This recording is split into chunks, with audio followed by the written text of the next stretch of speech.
बिस्मिल्लाहिर्रहमानिर्रहीम। लब्बैक लब्बैक लब्बैक या रसूल अल्लाह सल्लल्लाहु अलैहि वसल्लम।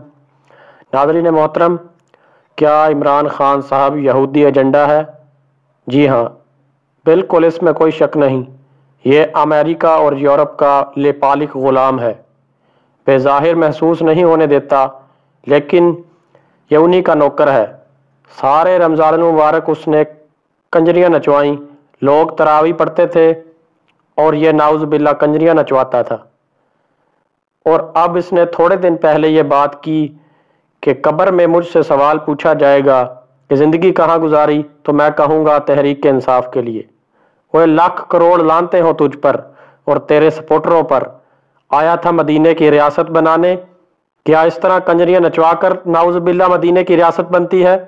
हाथ में इसके देखो तस्बीह होती है और मुंह उसका अंग्रेज वाला, और अंग्रेज तो है काफिर, तो ये क्या होगा? गुस्ताख लानती। बस अब इस और कुछ नहीं कहूँगा मैं इसके बारे में। इसकी मिसाल ऐसी है कि जैसे वो मुहावरा है कि बगल में छुरी और मुंह में राम राम। यही काफ़ी है इसके लिए, खबीस के लिए। और जो इसके सपोर्टर हैं वो बेगैरत लानती इस अंग्रेज को नाउज़ बिल्ला पता नहीं आए दिन क्या से क्या रुतबा दिए रखते हैं। कोई लानत हो पीटीआई वालों तुम पर, तुम सब पर। इसके सपोर्टरों के नाम मेरा एक पैगाम है कि आपने रसूलुल्लाह का कलमा पढ़ा है या कि इमरान खान का।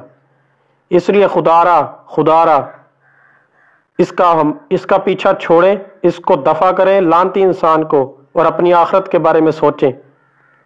नाज़रीन मोहतरम, लामा इकबाल अलैहि रहमा क्या खूब फरमाते हैं कि जलाले पातशाही हो या हो जमहूरी तमाशा, जलाले पातशाही हो या हो जमहूरी तमाशा, जुदा हो दीन सियासत से तो रह जाती है चंगेज़ी।